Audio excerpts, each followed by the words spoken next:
Bonsoir, je vous souhaite ici la bienvenue à Home Dev. Alors aujourd'hui, c'est le premier jour de notre formation qui va durer ici là un mois et dont vous connaissez déjà le nom. Un mois pour devenir ici là développeur web PHP et un développeur web PHP professionnel. Alors donc nous avons ici là un mois de cours et cette formation ici se veut pratique. Alors vous aurez ici là beaucoup d'exercices ou de TP à faire et nous réaliserons ici là des projets réels, c'est-à-dire des projets professionnels ensemble tout au long de cette formation. Alors aujourd'hui, nous n'allons pas aller loin.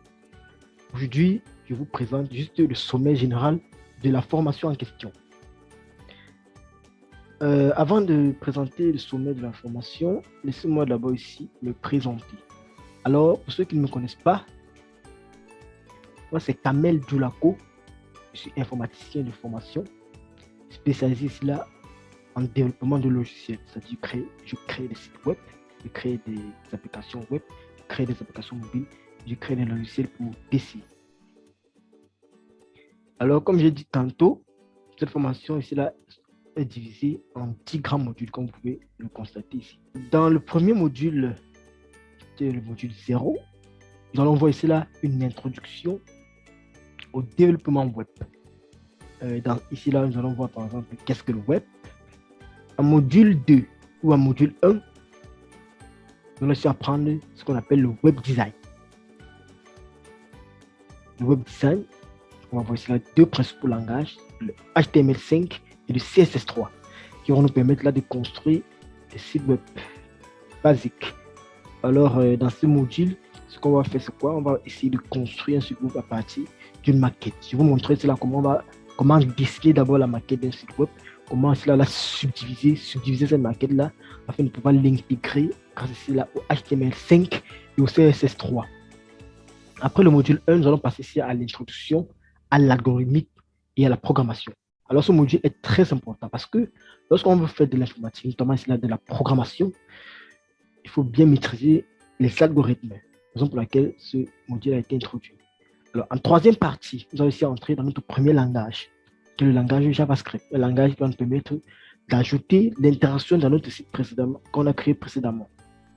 On va pouvoir par exemple ici là, dans les formulaires qu'on aura créés, vérifier si par exemple le nombre de caractères que l'utilisateur a entré est correct, est-ce qu'il a entré un chiffre, est-ce qu'il a entré une chaîne de caractères. Grâce au module 3, on fera tout cela. Et dans le module 4, qui est ici là, apprendre la librairie jQuery. Alors jQuery, pourquoi jQuery? Vous savez, lorsqu'on programme des sites web, ou bien en programmation en général, lorsqu'on crée des langages, à côté de ces langages-là, il y a des développeurs qui se sont assis, ont créé des petits modules qu'on pourra appeler lorsqu'on travaille dans notre projet.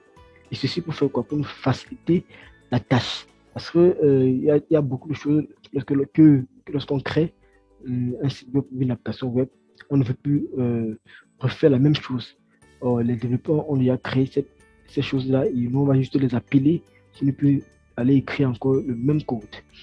En cinquième module, nous allons parler ici là de l'intégration des sites web avec Bootstrap. Bootstrap aussi, c'est un outil qui va nous permettre d'intégrer facilement les sites web, les rendre facilement adaptables ici là à des différents périphériques, que ce soit sur un périphérique mobile, que ce soit sur un écran de laptop, que ce soit un écran de desktop.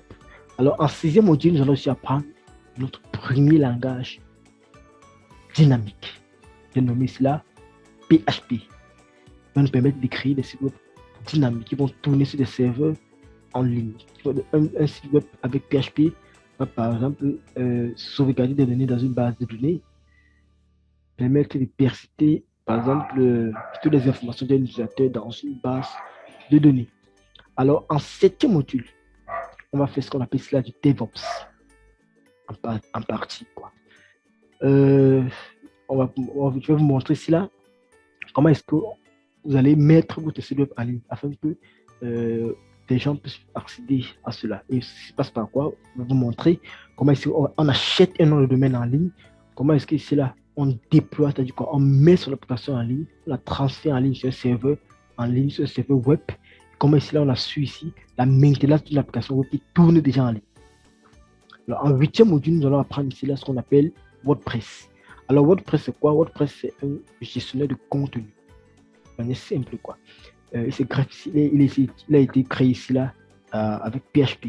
Donc, c'est un peu comme un logiciel qui a été créé avec PHP. Et il nous permet de créer des sites web facilement. Donc, on lance là, on va faire des clics ici, cliquer là-bas, modifier ça.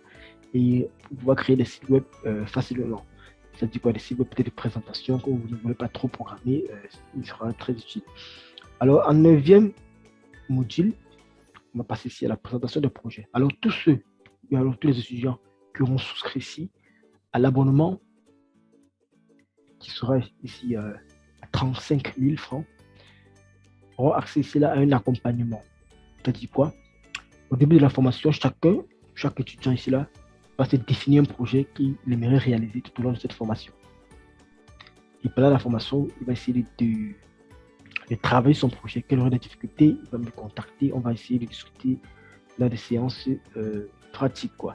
Et l'abonnement, pour un début, est de 35 000. Il pourra ici là être modifié. Donc, pour ceux qui sont intéressés, abonnez-vous déjà à 35 000 pour suivre cette formation. Et vous aurez accès à tous les travaux pratiques et tous les projets professionnels qu'on réalisera. Mais le contenu des vidéos de chaque module sera gratuit. Mais au niveau des TP, par exemple, après le module 1, nous aurons un TP de la création d'un site web, par exemple, d'une société, d'une entreprise. Mais l'accès à ce TP ou alors à ce projet, comment je vais vous montrer comment créer ce projet, sera payant. Cette vidéo ne sera pas mise en ligne gratuitement. Donc, juste le cours sur les langages, tout sera mis en ligne. Mais à chaque fois qu'il y aura un TP, les vidéos seront enregistrées et sauvegardées sur le site web. Et pour accéder à cela, vous devez payer votre abonnement. Et à la fin, comme j'ai dit, ceux qui se sont abonnés bénéficieront aussi de la présentation des projets, oui, et d'un accompagnement par moi-même. Alors, bien évidemment, nous allons nous retrouver très prochainement pour commencer ici avec le module 0. Alors, c'était tout. On se revoit